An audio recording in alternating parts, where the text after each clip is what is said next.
Hey everybody, welcome to this episode of Get Out and Explore with John.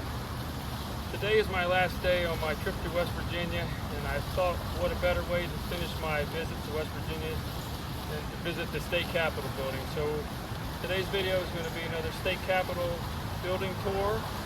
So I'm looking forward to this. We're in Charleston, West Virginia.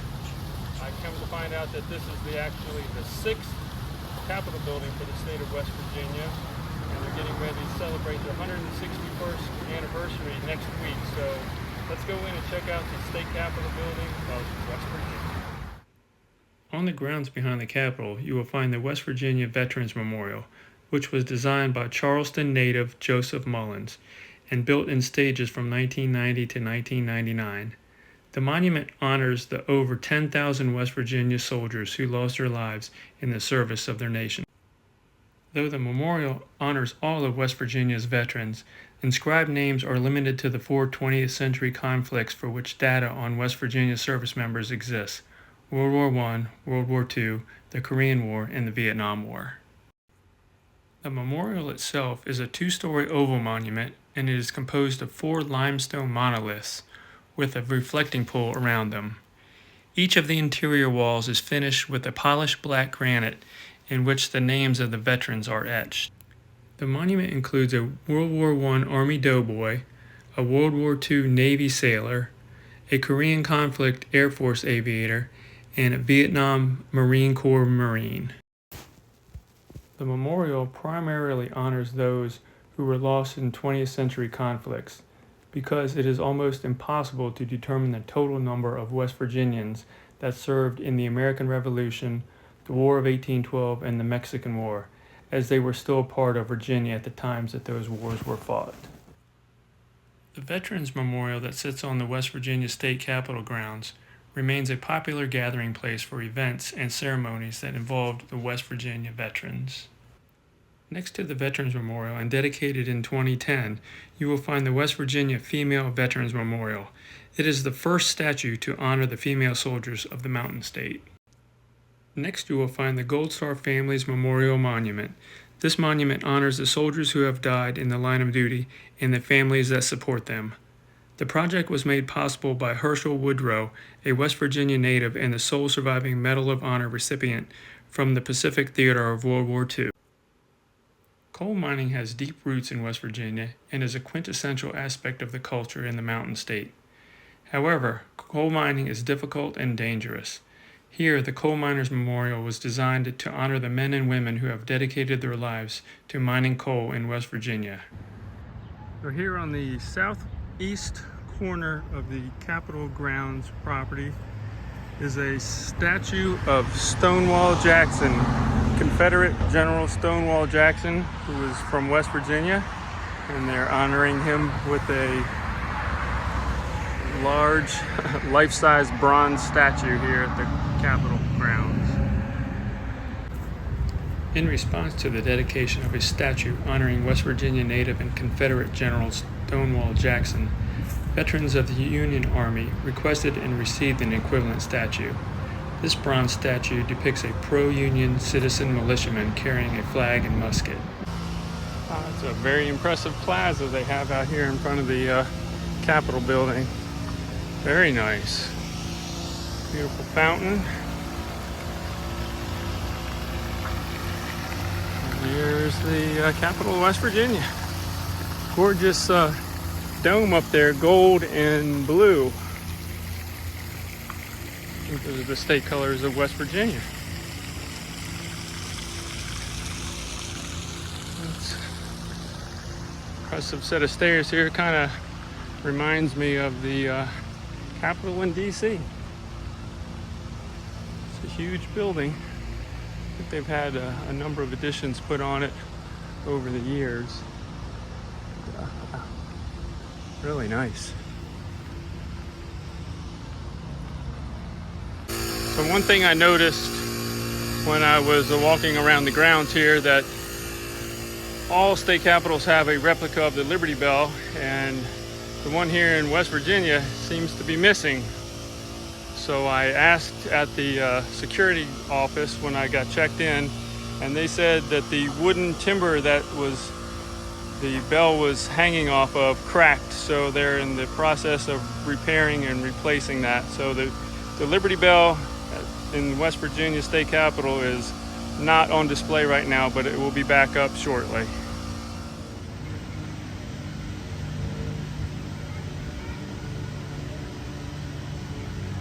If you're planning on visiting the West Virginia State Capitol, you're going to enter the building over on the east wing entrance. That's where you're going to go through the security and the metal detectors.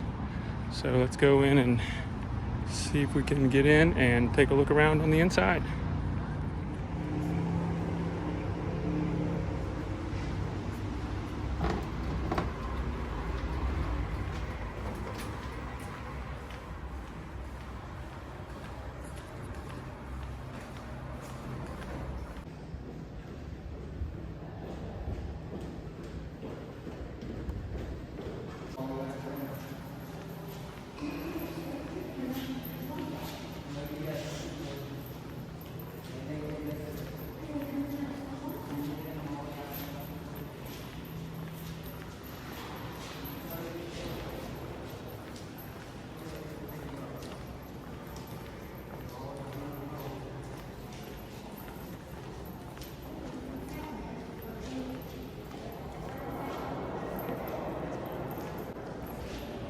And over to the right, at the first floor of the rotunda, is the tour information booth. See if we can get a tour today.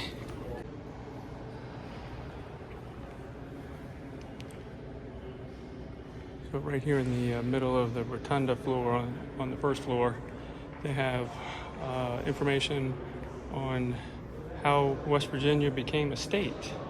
So there's plenty to read here and plenty to learn about how West Virginia came to be. Some beautiful lamps here, and we are right underneath of a magnificent dome. Wow, just gorgeous. Some nice paintings up there.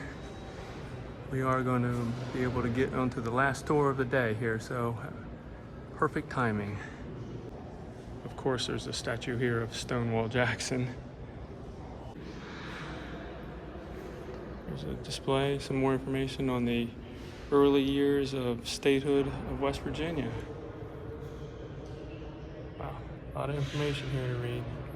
And there's the state seal of West Virginia.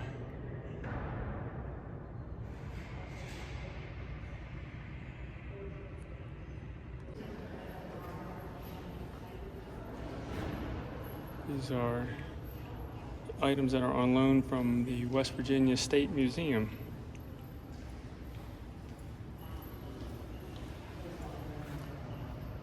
Looks like a scale in there.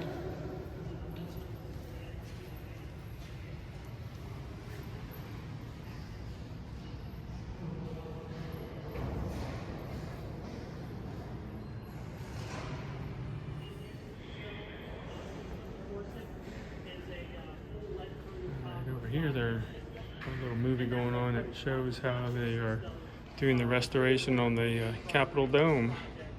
Eliminate water infiltration. This elevation was a specific elevation for water infiltration, where a lot of the leaking had occurred to allow water to inside. 20th is our birthday, and as you notice, we have murals up here. We've never had murals before. I saw those. They're all new. Oh. So they're in the process of doing that, so they're going to have an official unveiling on the birthday. When is that? 20th, next Thursday. Okay, and what is the anniversary? Oh gosh, 1863 is when we became a state, so you do the math on that. Okay. Yeah. All right. You should know that. 100. Between the Capitol building, this is our 6th Capitol building, so we haven't been in this building the entire time. Oh, really? Yeah, I'm going to tell you about that here in a second. Okay. Got a clear here. What year is this? 161 years. Okay, you came in the east wing, so the west wing is on that side. It was built first. Okay. It was built from 1924 to 1925.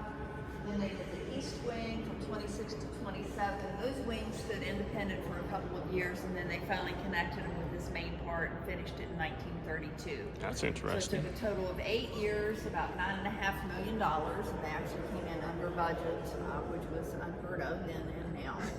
Yeah. Yeah, Cass Gilbert was the architect, and he also designed the capital for Minnesota and Arkansas. And while he was doing our state Supreme Court, which is located in the East Wing, he was commissioned to do the United States Supreme Court. So our court, he sort of modeled the United States Supreme Court after our courtroom. Yeah, I noticed when I walked in in the plaza, that almost looked like the Capitol building in D.C. almost. Yeah, I think we have a beautiful. You're beautiful gorgeous. Capitol. Yeah, we Yeah. really do. 2/3 of the interior of the Capitol is marble. The white marble came from Vermont. And while the floor that we're standing on out here, that's a pink travertine from Italy. And then the west and the east wing both have a brownish pink marble from Tennessee. And then when we go upstairs, you'll see more marble upstairs from other locations. There has 10,080 hand-cut crystals from the Czech Republic, 96 light bulbs inside of it, and once a year it gets lowered down here to get cleaned. And it's on a wedge system, and back in the early days of our Capitol, it was literally hand cranked down. And when it was hand cranked, it would take about 3.5 hours to get it lowered, and then about 4 hours to get it hoisted back up into the dome, and that didn't include the cleaning. 5-carat gold leaf, I'm sure you saw that when you came in. It's sort of like a beacon. Yes. Gorgeous. Yeah. And over the history of our Capitol building, it's gone through several transformations. Back in, I believe it was in the 80s, it was actually painted gold at one point, which was not a good look. Anyway, it is currently the way it was originally intended to look by the architect. Okay. And several years ago, we had a leak up here between the inner dome and the outer dome, and they did a lot of extensive repair work, and at that time, they also touched up the gold on the dome. And there's a video playing over in this corner. I don't know if you have had a chance to look at that, but that's behind the scenes footage of what went on that project. It took them a couple of years, and at that time they took that chandelier down, stored it. They had this all drywalled in. Wow. And they had scaffolding from the floor all the way up into the top of the dome while they did that repair. We're gonna walk down here, we'll look at So this is the 6th building? 6th building. All on this location here or different places? Different places. We're gonna walk down here and you're gonna find out. Okay. Okay, so on each side of the first floor in the galleries, they have the Hall of Portraits. These are paintings of all the previous governors of West Virginia, starting from 1863. And that looks a great deal like Abraham, who was our very first governor. Okay. Arthur I. Borman. Yep. No doubt. There's a resemblance there. Yeah. No, Governor's office. yeah, and Okay. set up for the media Oh. event. But doors are open, you can go in.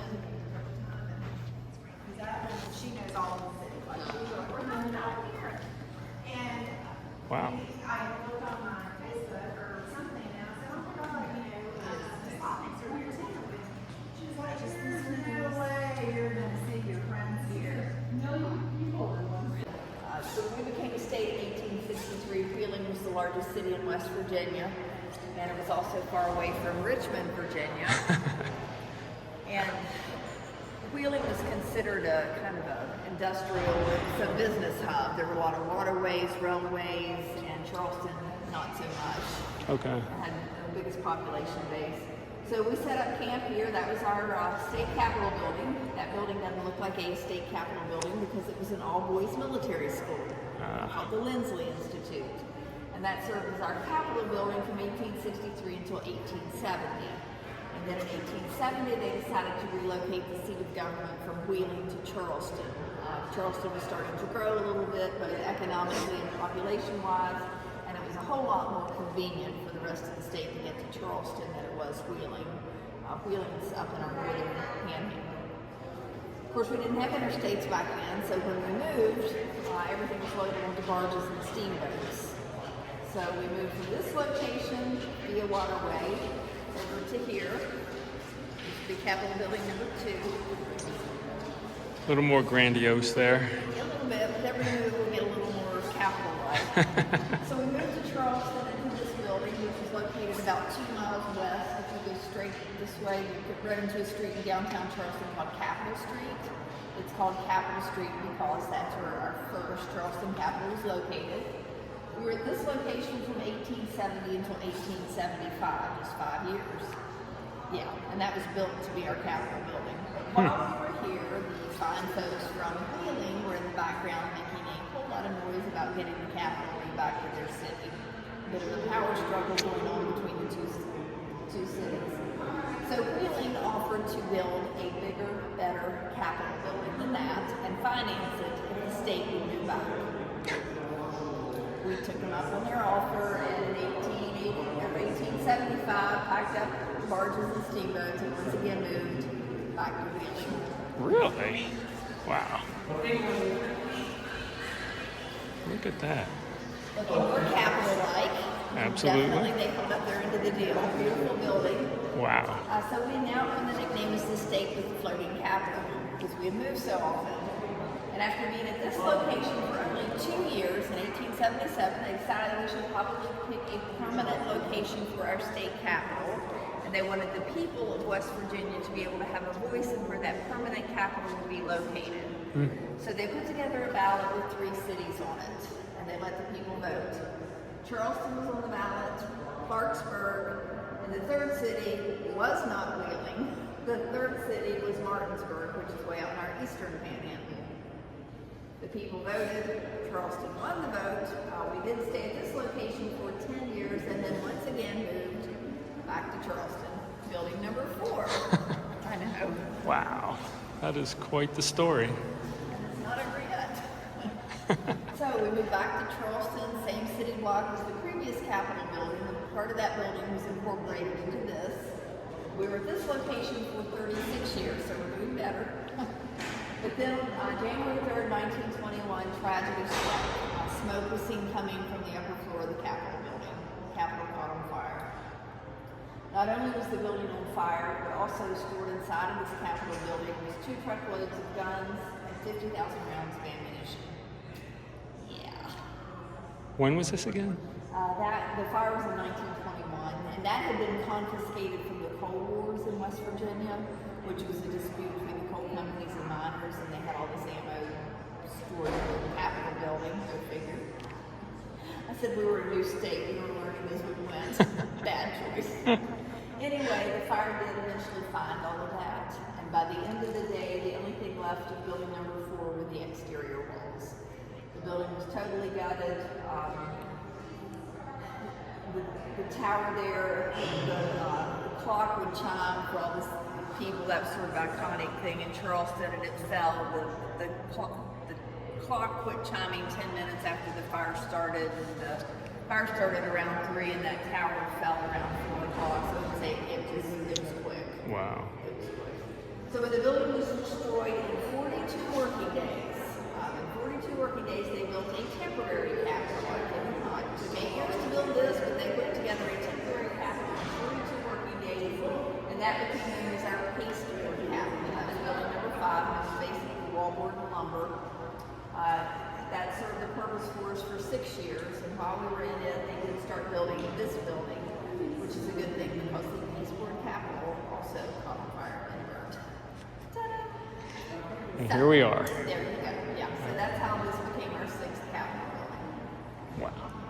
Quite the story. On the second floor, there's photos of all the past senators, and the governors are on the first floor. Okay, get ready for this. This room we're going into now is just magnificent. Look at the size of this thing. Wow. That ceiling's probably Those are hand 30 or carved. 40 feet high, and all the medallions are hand carved. Out of plaster. And those, Wow. the petals, if you notice, they're not all the same. There's 3 different patterns up there, and the petals in those little rosettes are designed after leaves of hardwood trees in West Virginia. Oh, neat. So one has the leaf of a red oak tree, one has the leaf of the magnolia tree, and one has the leaf of the sugar maple, which is our state tree. And then the carvings that you see at the top of the wall. There's 5 patterns up there that repeats throughout the entire floor. And when you get into the rotunda area, it's actually carved into the marble. But those pay tribute to the heritage of West Virginia. The bull represents agriculture. The bird on the book is for art and education. That 6-sided shield, that has pickaxes behind it, which represents our mining industry. Of course, the blind scales of justice. And then the round shield has tommyhawks and peace pipes behind it, which represents our Native American heritage. For example, we're in Kanawha County. That is the Kanawha River on the front part of the building. Kanawha is a Native American name, and that was actually considered as a potential name for our state when we were looking at statehood. The light columns that run down the sides of the foyer is a black and gold marble from Belgium with alabaster urns from Italy on top. And these marble columns that flank the entry into the chambers. There are a total of 8 of these columns on this floor. There's 4 on each end. Those columns are solid marble. Each one weighs 34 tons each. They did not skimp on anything when they were building this place. Now our legislature is part-time. They can meet mid-January and run through mid-March, so they are not in session right now. So we're standing on the Senate side, so we'll go into the Senate chamber in just a moment. The House is, we call it House of Delegates, but it's on the other end. We'll go in there. We've got 34 senators on this side, 100 House members down there. Chambers are laid out very similar. A lot more crowded down there.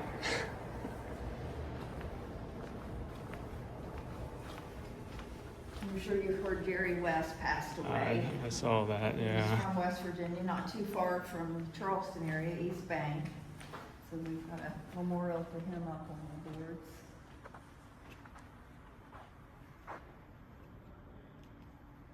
Another gorgeous chamber room. Wow.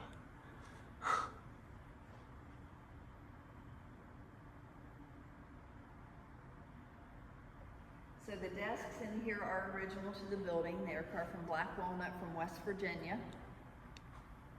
The boxes that sit on top of them are for voting. The electronic boards will change up with their names, and you can tell how they voted, whether it's their name shows up in red or green or has a check mark beside of it. The light columns in the corners of the chamber, that's a brown Italian marble. The galleries are up here on the sides, and then there's one back here where the public is welcome to sit during session and see what bills are being proposed. The chandeliers in both the House and the Senate chambers are identical. These chandeliers weigh 1,500 pounds, has 10,000 hand-cut crystals, 3,000 beads, and 144 lights. And the architect wanted to show a couple differences between the House and the Senate.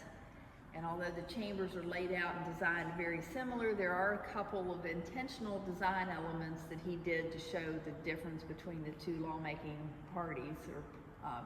So in here, these archways, they have 2 rows of rosettes, and these are carved out of wood, whereas the ones in the hallway are plaster. And in the House chamber, they have a single row of rosettes. Domed ceiling with eagles that encircle it with their wings spread in flight. And in the House chamber, they have a flat skylight ceiling, and they have eagles carved at the top of the wall, but those eagles have their wings closed. Exterior to the tip, we've got the big eagle, I think it's like 232. Wow. 180 on the inside? Yeah. Wow. Now that mural directly across from us, that is the Battle of Philippines, which was the first land battle of the Civil War. The ones behind the scaffolding, and I'm not sure which one is which, but one's going to be of Harper's Ferry and the other one's going to be of Seneca Rocks. Okay. And then the mural over here, which you can also see, is an interpretation of our state seal. Oh, yeah. He served as a United States Senator for 51 years, longest serving United States Senator in U.S. history. That's the only full-size statue inside the Capitol. The statue is about 9 feet tall and is made out of 1 ton of bronze. He's pointing toward the Senate chamber, and that is a copy of the United States Constitution in his hand.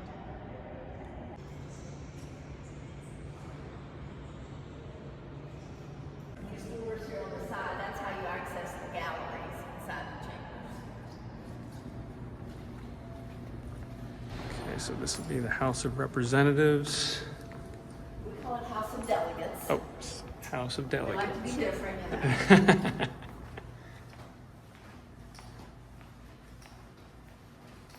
All right, so we'll look at the single row of rosettes on all the arches Very good listener. and Ceiling. the skylight, flat skylight ceiling, different from the. And if you'll look closely, you'll see the eagles up there at the top of the wall, but they have their wings folded. They're not in flight. Right. Okay. If you want to walk down on the floor, we can walk down here. Get a different perspective. Okay. And there's 100 Yes. in here. And there is the clerk of the house, Steve Harrison. Hello, Hi, Mr. Harrison. How are you? I'm fine. And where are you from? Maryland. Maryland. Yep. Very good. Well, welcome. Thank you very much. I'm getting a private tour of the Capitol building. What brings you to West Virginia? I just came for a week's vacation to come and check out your beautiful state, and Very good. it is beautiful. He's already been to the Gorge and Seneca Rocks and doing tour of the Capitol now, so he's, yeah. Excellent. The only thing that I have a complaint about is there are no straight roads in this. That is true. That is true. That is true. That is something you can't find much of here in No. West Virginia.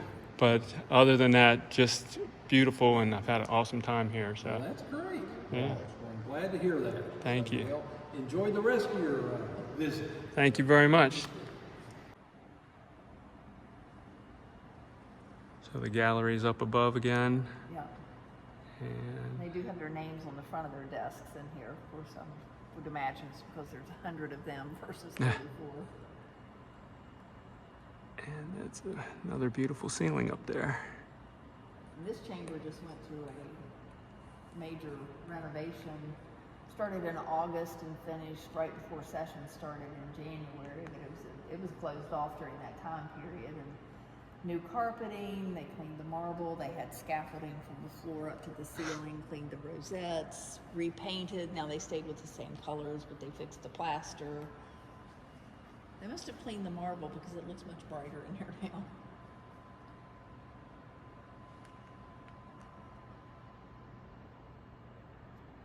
One last look at the second level of the rotunda and the gorgeous dome they have in here. All right, let's head on outside and take a look at the front of the Capitol building.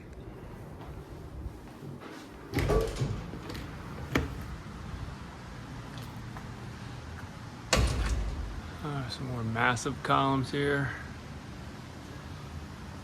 Portico on the south side, and then we're down here looking at the riverfront here. Okay, so out in front of the Capitol building here in Charleston, they have a statue of Abraham Lincoln. And why, might you ask, do they have a statue of Abraham Lincoln? Well, they have a statue out here because in 1863, West Virginia broke away from Virginia, and Abraham Lincoln was the president at that time, and he was the one that authorized and proclaimed the state of West Virginia. So that's why they have a statue of him out here in front of the Capitol itself. The Capitol building here in Charleston consists of 333 rooms, which covers over 530,000 square feet. The dome that sits on top of the Capitol building is 293 feet tall, making this the tallest building in West Virginia. It is also 5 feet taller than the U.S. Capitol in Washington, D.C.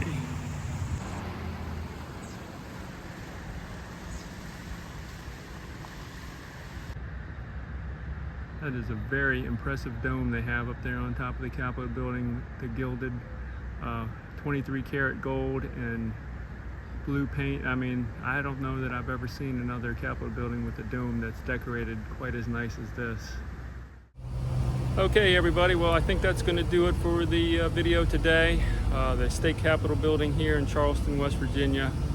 Quite an impressive Capitol building. They did not cut any costs building this 6th edition of their Capitol building. They are not planning on moving this thing ever again, and they definitely did everything top notch. This is a very impressive building and really enjoyed looking around.